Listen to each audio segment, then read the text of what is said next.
हरियाणा की राजनीति का सबसे बड़ा सियासी घराना रहा है चौधरी देवीलाल का परिवार।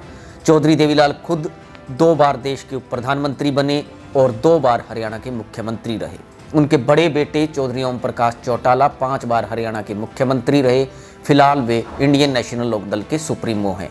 इसी तरह से देवीलाल के दूसरे बेटे प्रताप सिंह चौटाला साल 1967 में एलनाबाद से विधायक निर्वाचित हुए। उन्होंने 2 बार रोड़ी से भी भाग्य आजमाया लेकिन सफल नहीं हुए। आज वे इस दुनिया में नहीं हैं लेकिन ताउम्र राजनीति से उनका वास्ता रहा। इसी तरह से देवीलाल के तीसरे बेटे चौधरी रणजीत सिंह फिलहाल मनोहर सरकार में बिजली और जेल मंत्री हैं। वे कई बार विधायक रह चुके हैं। वे काफ़ी लंबे समय से सियासत में सक्रिय हैं।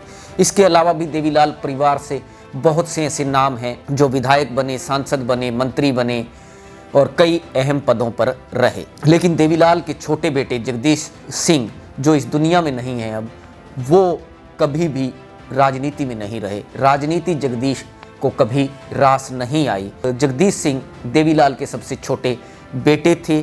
फिलहाल उनके जगदीश सिंह के जो बड़े बेटे हैं आदित्य चौटाला, वे जरूर भारतीय जनता पार्टी की राजनीति में सक्रिय हैं और भारतीय जनता पार्टी के जिला प्रधान हैं। लेकिन जगदीश सिंह को अपने जीवन में कभी भी राजनीति रास नहीं आई। देवीलाल ने कई मौक़ों पर उनको चुनाव लड़वाने की रणनीति भी बनाई लेकिन जगदीश सिंह नहीं माने। लेकिन एक किस्सा बहुत कम लोगों को पता होगा कि जगदीश सिंह जो है वो देवीलाल की गाड़ी ड्राइव किया करते थे। जब वो खादी बोर्ड के चेयरमैन थे बंसीलाल की सरकार में, तब जगदीश सिंह उनकी सरकारी गाड़ी को ड्राइव किया करते थे।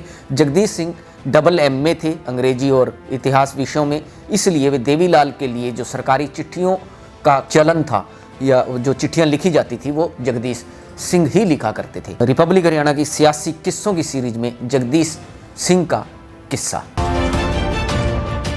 देवीलाल के चौथे और छोटे बेटे जगदीश सिंह को सियासत कभी रास नहीं आई। जगदीश अब इस दुनिया में नहीं है। वे सक्रिय सियासत से हमेशा दूर रहे, पर उनका एक अनकहा किस्सा है। वे देवीलाल की गाड़ी चलाया करते थे, उनके लिए हिंदी और अंग्रेजी में चिट्ठियां लिखा करते थे। जगदीश इतिहास और अंग्रेजी विषयों में MA थे, एक अच्छे चिंतक थे।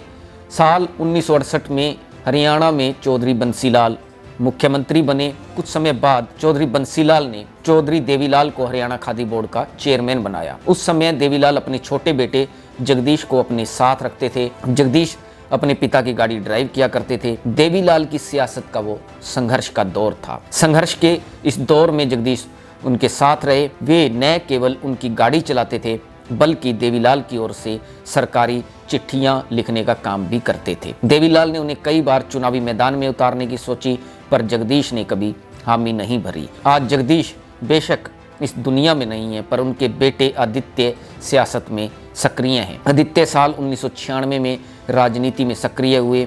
साल 1996 के लोकसभा चुनाव में चौधरी देवीलाल ने आदित्य को रोहतक लोकसभा क्षेत्र के सालावास विधानसभा सीट का प्रभारी बनाया था। आदित्य ने जनवरी 2016 में अपनी भाभी कांता चौटाला को जिला परिषद चुनाव में हराया। 2019 के विधानसभा चुनाव में आदित्य ने डबवाली से चुनाव लड़ा। फिलहाल वे भारतीय जनता पार्टी के जिला अध्यक्ष हैं। तो यह था चौधरी देवीलाल के सबसे छोटे बेटे जगदीश सिंह का एक ऐसा किस्सा जो बहुत कम लोग जानते होंगे कि जगदीश सिंह जो है वो अपने पिता चौधरी देवीलाल के लिए सरकारी चिट्ठियां लिखते थे और उनकी सरकारी गाड़ी वो चलाया करते थे। आप देखते रहिए रिपब्लिक हरियाणा।